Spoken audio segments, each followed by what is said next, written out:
जिनके जीवन में संत गुरुदेव गोविंद, तो कोई उनको शाप या मंगल नहीं कर सकता। जिसके जीवन में कोई संत है, कोई गुरुदेव है, गोविंद है, उसका मंगल नहीं हो सकता। इसलिए तुम जल्दी से किसी को गुरु रूप में वरण करो।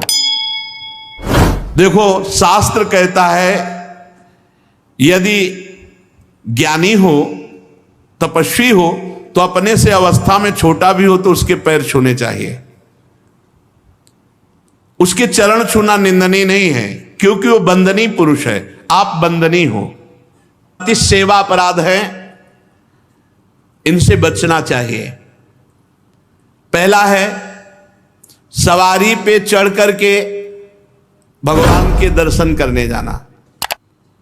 अगर आप जा भी रहे हैं तो कम से कम 100 कदम पैदल चलें, इतनी दूर वाहन खड़ा कर दो और नंगे पैर वहां से जाओ।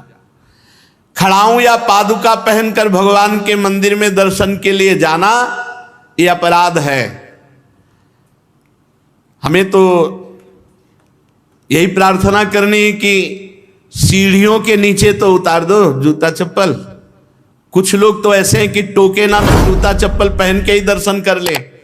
इतने सुकुमार तत्व हैं। कई ऐसे भगवान के मंदिर में सवारी में चढ़ करके जाना या खड़ाऊं पादुका पहन करके जाना, ये निषेध है, ये अपराध है। दूसरा, रथ यात्रा, जन्माष्टमी, राधाष्टमी, रामनवमी, अगर आप नहीं कर सकते, आप में सामर्थ्य नहीं, तो जहां उत्सव हो रहा हो वहां सम्मिलित हो जाना चाहिए। ये भागवतिक महान उत्सव हैं भगवान के प्रादुर्भाव के, उनमें सम्मिलित हो जाना चाहिए। अगर ऐसा नहीं तो ये भी अपराध के अंतर्गत आता है। तीसरा, भगवान के श्री विग्रह के दर्शन हुए पर आपने प्रणाम नहीं किया। जैसे ऐसे जहां हो इतना जरूर करो, चाहे जिस भगवान के हो, इसमें अनन्यता नहीं है। जैसे परिक्रमा लगाते थे, हनुमान जी की आरती हो रही, जय राधा वल्लभ लाल, 1 मिनट रुके, उनकी आरती हो रही, महाभागवत हैं, सब संतों को प्रणाम करते हो, हनुमान जी को प्रणाम नहीं करोगे? हनुमान जी महाभागवत, उनको प्रणाम करने में तुम्हारी निष्ठा बदल जाएगी क्या? जय राधा वल्लभ लाल की आरती हो रही, उसी में दर्शन मेरे प्रभु इस रूप में विराजमान। जो भी देवालय, जो भी मंदिर अगर हमारी दृष्टि में गए तो ऐसे प्रणाम, उनसे बढ़कर थोड़ी हो। सब में हमारे ही प्रभु, सर्वान वस्तुतया निरीक्ष परम स्वाराध्य बुद्धिर्मम। प्रभु के श्री मूर्ति के दर्शन करके प्रणाम न करना या जूठे मुंह अपवित्र अवस्था में प्रभु के दर्शन करने जाना। पवित्रता अगर नहीं रहेगी ना तो बुद्धि भ्रष्ट होती रहेगी, पक्का समझ लो। पवित्रता की बहुत जरूरत है। आजकल प्रायः पवित्रता का ज्ञान नहीं रखते हैं। अशुचि अवस्था में दर्शन करना। अगला, एक हाथ से प्रणाम करना भगवान को। जैसे श्री विग्रह भगवान का है तो एक हाथ से ऐसे नहीं प्रणाम किया जाता। संत को, गुरुदेव को, भगवान को ऐसे। एक आए थे एकांतिक में, तो हम कहा भैया इसका मतलब क्या है? तो हम कहा ये तो नेता मित्र दोस्त ऐसी जगह होता है। कहा भगवान और संतों गुरुजनों के सामने तो ऐसे, हमको तो ऐसे ऐसे ठीक है। ये राजकीय विभाग में चलता है, भगवत विभाग में ऐसे चलता है। कर जोड़ करके भगवान को, गुरुदेव को, संतों को ऐसे हाथ जोड़कर, एक हाथ से भगवान को ऐसे नहीं किया जाता, प्रभु को ऐसे नहीं किया जाता।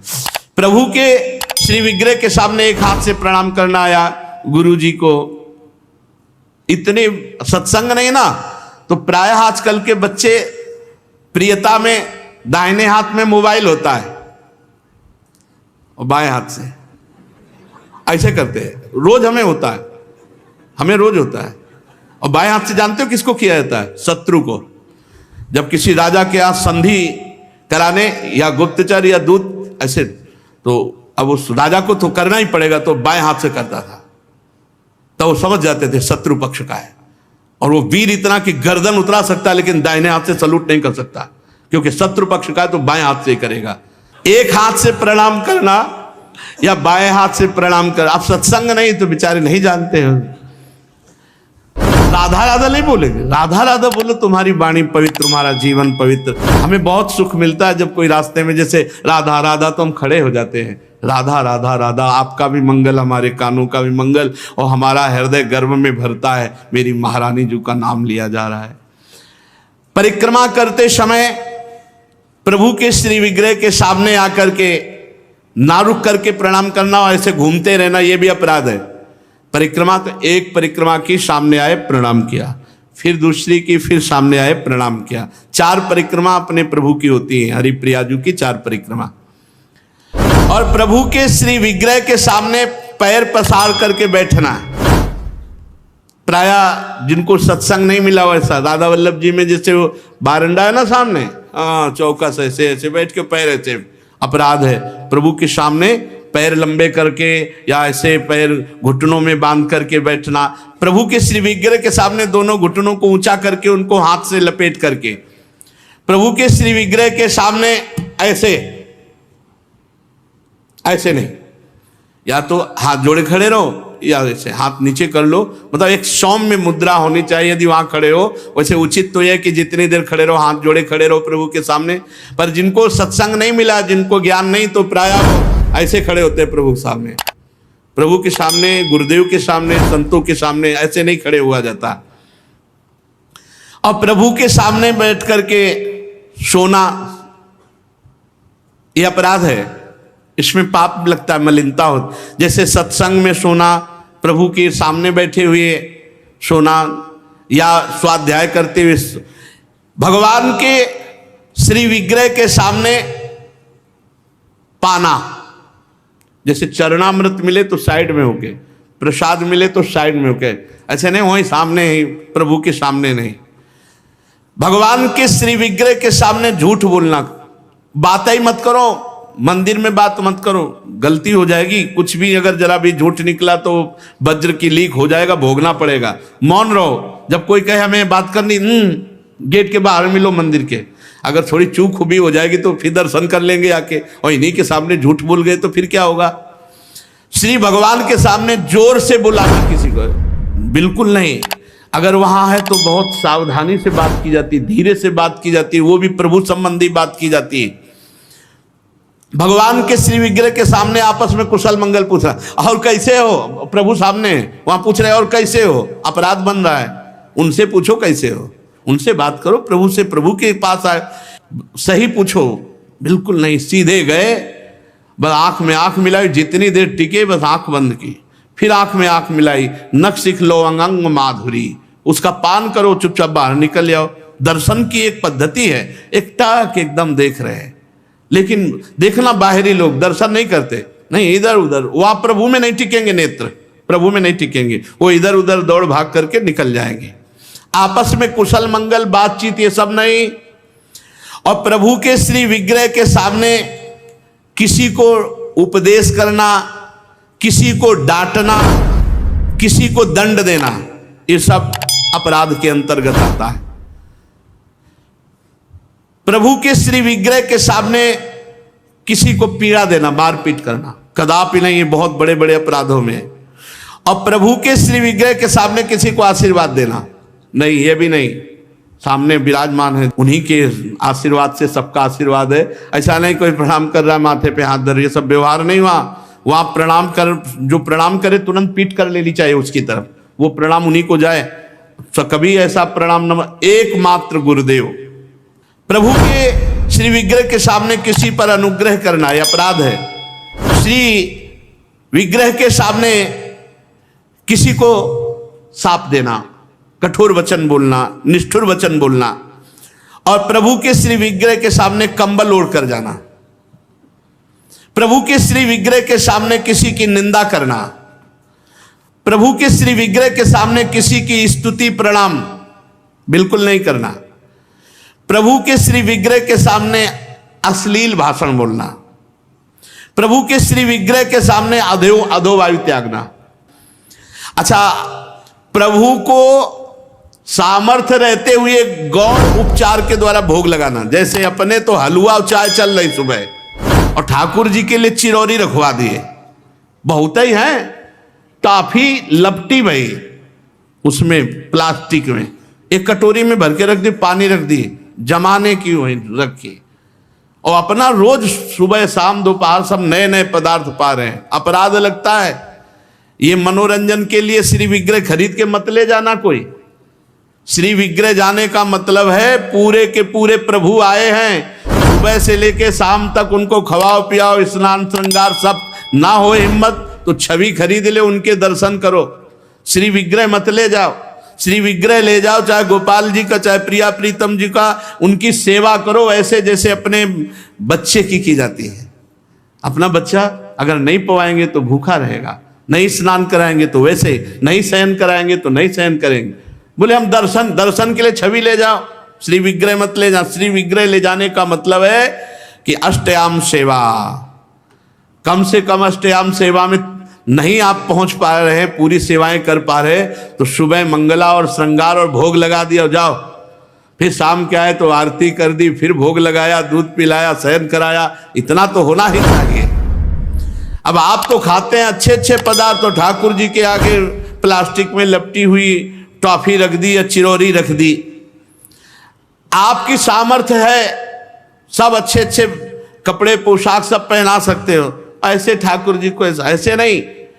आपके पास सामर्थ्य के अनुसार ठाकुर, ओ वैसे तो जी जान से प्यार करो, बहुत कृपाल ठाकुर है, बहुत कृपाल। तो आपसे बात करने लगेंगे, आपको मना करेंगे, ये नहीं खाना हमें, ये खाना है ऐसे। अरे आप आसक्ति करके तो देखो, निहाल कर देंगे। और अभी आप यहाँ पवाओ, फिर वो आपको अपने यहाँ ले जाके पवाएंगे, और ऐसा पवाएंगे कि निहाल हो जाओगे। और प्रभु को भोग लगाए बिना कुछ भी खाना पीना ये ठीक नहीं, अपराध के अंतर्गत आता है। वैष्णव होकर, दीक्षा लेकर, सत्संग सुनकर, ये बात जान करके यदि आप बिना भोग लगाए प्रभु को पाते हैं तो अपराध है। ऋतु में जो फल हो सबसे पहले अपने प्रभु को भोग लगाना चाहिए। इस बात में हमने अपने गुरुदेव भगवान को देखा, बड़ी प्रवीणता। चाहे वो सहतूत हो, चाहे बेर हो, जो ऋतु का फल है वो श्री जी को जरूर पवाएंगे। और पवाने का पहला कि आप चख के देखेंगे, बेर या जो भी पहला चख के देखेंगे, अगर अनुकूल है तो हाथ धोया, आचमन किया, फिर श्री जी को दूसरे फल। नहीं तो ऐसे भोग नहीं लगाते, पहले जैसे कुछ भी बनेगा तो पहले स्वयं चखेंगे फिर भोग लगाएंगे।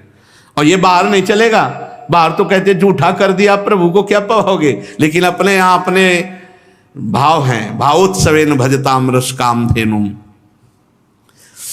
और किसी फल आदि का अच्छा भाग अपने लिए रख दिया और जो स्वाद रहित है वो प्रभु के लिए भोग लगाने के लिए, ऐसा ना करे।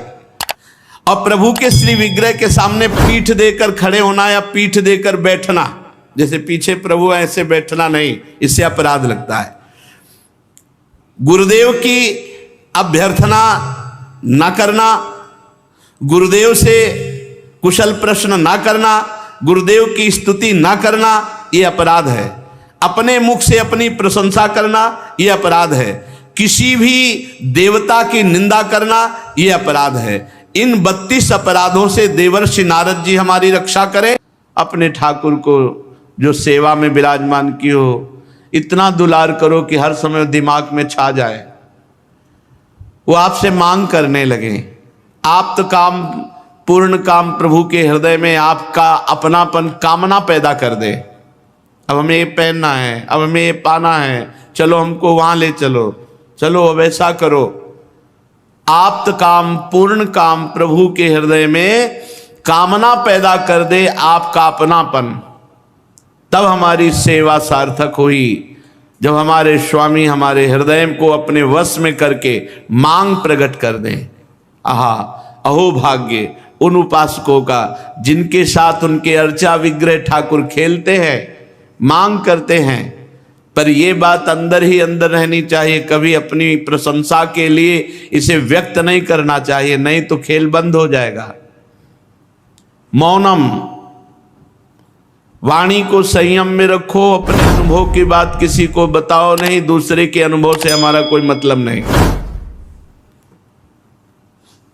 अगर हम दूसरों की बातें सुनेंगे तो हम अपने हृदय को प्रिया प्रीतम में निरंतर रमा नहीं पाएंगे। इसलिए बहुत सावधान।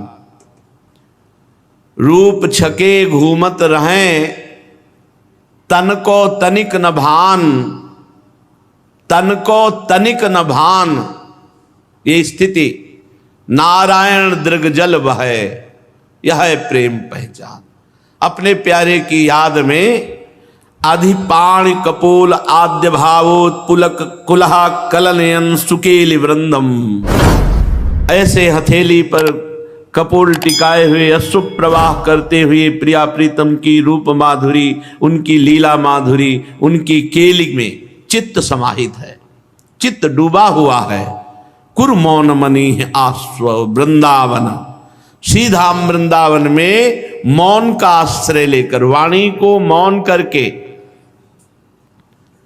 और शरीर से व्यर्थ चेष्टा ना होने पावे, एकांत भाव, आद्य भाव, श्रृंगार भाव, महामाधुर्य रस, प्रिया प्रीतम की रस केली, जो श्रीमद चतुरासी जी में, श्री 42 लीला जी में, श्रीमद केलीमाल जी में, ये सब महासुखमय प्रिया प्रीतम को सुख पहुंचाने वाली केली है। इसका गायन मात्र से युगल सरकार बहुत प्रसन्न होते हैं। श्री प्रिया प्रीतम के केलीवन वृंदावन में जो अश्रु प्रवाह प्रिया प्रीतम के लिए होता है, आह धन्य जीवन उसका हो गया। अपनी वासना पूर्ति के लिए, शरीर संबंधी के लिए मोह ममता से युक्त होकर तो जगत रो ही रहा है और रोना ही पड़ेगा सबको, लेकिन प्रभु के लिए कोई रो रहा है, प्रभु के लिए आंसू बहा रहा है। हाँ, सा तरती सा लोकान तारयति, वो स्वयं तर जाता है, वो लोगों को पावन करने की सामर्थ्य रखता है, जो भगवान के लिए विकल होकर के अशुभ प्रवाह करता है। अपने प्यारे की याद में जो अशुभ प्रवाह करता है, यही हृदय की समस्त कालिमा को धो करके भगवत प्रादुर्भाव, भगवान उस हृदय में प्रकट हो जाते हैं। जहां अश्रुओं से कपोल भींगने लगे, नाम स्मरण करते हुए रोमांच होने लगा, भाव देश में प्यारे की मधुर मूर्ति विराजमान है।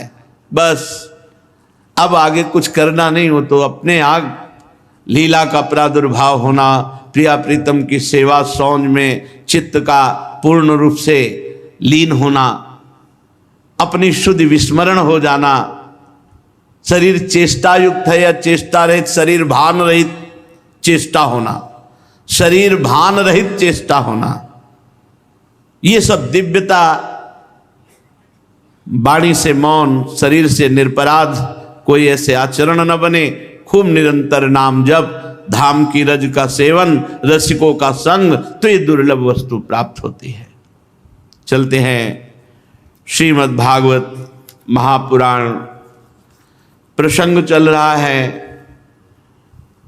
प्रचेताओं के, 10 प्रचेताओं के एक महान पुत्र श्री दक्ष प्रजापति। ये वही दक्ष प्रजापति हैं जिनका अपराध बन गया था भगवान शंकर से, जिसके कारण बकरे का शर लगाया गया था। शरीर पूरा होने के बाद ये यहाँ प्रचेताओं के यहाँ मारिशा के गर्भ से श्री दक्ष जी का प्रादुर्भाव हुआ। भगवान की आराधना की, भगवान को प्रसन्न किया। ब्रह्मा जी ने आदेश किया आप सृष्टि वृद्धि करो, तो 10,000 पुत्र प्रकट किए, जिनको नारद जी ने बैरागी बनाकर भगवान के मार्ग में सदा सदा के लिए भेज दिया।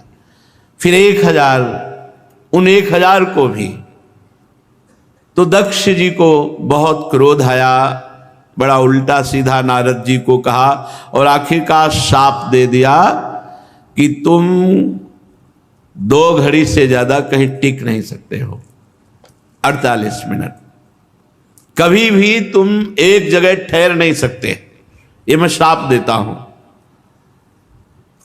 संत शिरोमणि देवर्षि नारद जी ने हाथ जोड़कर शाप स्वीकार किया। बस इसी का नाम साधुता है कि हम अपने प्रभु का कार्य करें, सत कार्य करें, किसी का मंगल नहीं। फिर भी हमें अगर कोई गाली देता है कोई दंड देता है या उपहास करता है या शाप देता है तो हम उसे स्वीकार करते हैं, क्योंकि मेरे प्रभु का ऐसा ही विधान है, ये मानकर हमने गलत नहीं किया। अगर हमें फिर कोई दंड देता है तो हम स्वीकार करते हैं कि मेरे प्रभु का विधान है। यही साधुता है। साधुता इसी का नाम है कि नारद जी में सामर्थ्य है शाप देने की, लेकिन शाप नहीं दिया। दक्ष प्रजापति का दिया हुआ शाप स्वीकार कर लिया, कोई अपराध नहीं किया था, सतमार्ग पुष्ट किया था, जो बहुत ही दुर्लभ है। जीव को संसार के मार्ग में सब फंसाने वाले मिल सकते हैं, लेकिन आवागमन से मुक्त करने वाला तो कोई भगवान का महाभागवत प्रेमी जन ही होता है। जो बड़ी दुर्लभ कृपा है वो नारद जी ने की, उसके परिणाम में उनको शाप मिला, लेकिन उनको गुस्सा नहीं आया, बदले में कोई शाप नहीं दिया, भगवान का मंगलमय विधान मानकर वहां से चले गए। एक बार भगवान शंकर भगवान श्री हरि के प्रेम में तांडव कर रहे थे कैलाश में, तो बाणासुर इस सेवा में था, तो तांडव के साथ ताली ऐसे बहुत प्रसन्न है और कहा जाओ तुम्हारे सहस्त्र भुजाएं हो जाएं, 1000 भुजाएं हो गई। अब इतना बलवान हो, 1000 भुजाएं, वो पर्वत में मारता चकनाचूर हो जाता, कोई लड़े ही ना, उसके सामने टिके ही ना, घमंड आ गया। भगवान शंकर के पास गए, बोले जगत गुरु आओ हमसे युद्ध करो। भगवान शंकर ने हंस दिया, अरे अभिमानी, कहीं गुरु से ऐसा कहा जाता? जाओ हमारे समान बलवान से तुम्हारा युद्ध होगा, तुम्हारी भुजाओं की खुजली जड़ से मिट जाएगी। तो भगवान श्री कृष्णचंद्र जी ने सुदर्शन से काटी भुजाएं। ऐसे ही जब इंद्र त्रिलोकी का ऐश्वर्य पाए तो बड़े घमंड में आ गए। ये को नरस जन्मा जगमाही, प्रभुता पाहि जाहि मद नाही। ये अहंकार बहुत बड़ा विचित्र होता है। जहां कोई पद मिला, कोई प्रभुता मिली, बहुत विचित्र होता है। इस घमंड के कारण उनको साधारण सदाचार का भी ज्ञान नहीं रहा। एक दिन की बात है कि अपनी पत्नी सची के साथ सिंहासन में बैठे हुए थे देवराज इंद्र, और नाच गाना हो रहा था। अप्सराएं नृत्य कर रही थी, गंधर्व गान कर रहे थे, बड़े बड़े लोकपाल, वायु देवता, अग्नि देवता, ये सब नीचे बैठे हुए थे। 49 मरुदगण, 8 वसु, 11 रुद्र, आदित्य, रिभुगण, विश्वे देव, साध्यगण, अश्वनी कुमार, सब हाथ जोड़े। सिद्ध, चारण, गंधर्व, ब्रह्मवादी, मुनिगण, विद्याधर, अप्सराएं, किन्नर, पक्षी, नाग, सब हाथ जोड़े स्तुति। देवराज इंद्र की कीर्ति का गान हो रहा है, अप्सराएं नृत्य कर रही। देवराज इंद्र के ऊपर चंद्रमंडल के समान श्वेत छत्र, चंवर पंखे। अब महाराज देवराज इंद्र आराम से सबके साथ बैठे। इतने में गुरुदेव आए, और ये शास्त्र मर्यादा है कि जो ही सभा में गुरुदेव पधारे तत्काल सबको आसन छोड़कर खड़े हो जाना चाहिए। बृहस्पति जी ने देखा देवराज इंद्र में कोई हलचल नहीं, सिंहासन पर वैसे बैठे, मुस्कुरा दिए। परम ज्ञानी हैं, अरे इसको तो अभिमान हो गया। बृहस्पति जी आए और खड़े ही नहीं हुए देवराज इंद्र। शूर असुर देवता सब खड़े होकर नमस्कार कर रहे हैं, केवल इंद्र नहीं खड़े। दृष्टि गई, गुरुदेव का अपमान, असत्कार, यहां तक कि हाथ भी नहीं जोड़ा, हिले डुले भी नहीं, वैसे ही बैठे रहे।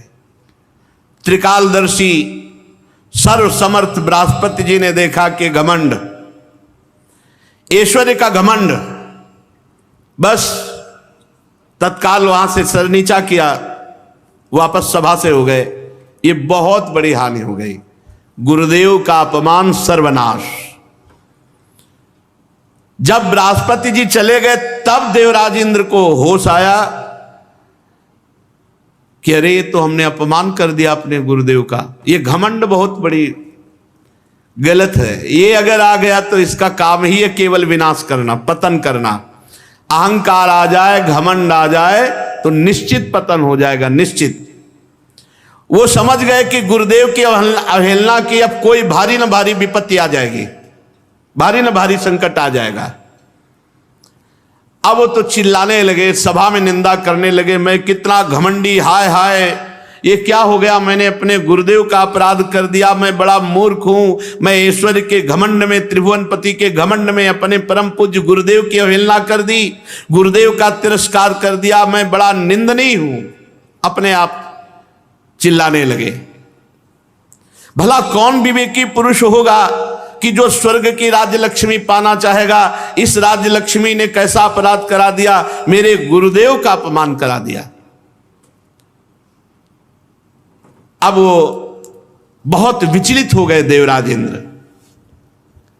बृहस्पति जी ज्ञान के अथाह समुद्र हैं। देवराज इंद्र खोजने लगे कि गुरुदेव के चरणों में पड़ करके क्षमा याचना करूं, पर बृहस्पति जी अंतर ध्यान हो गए।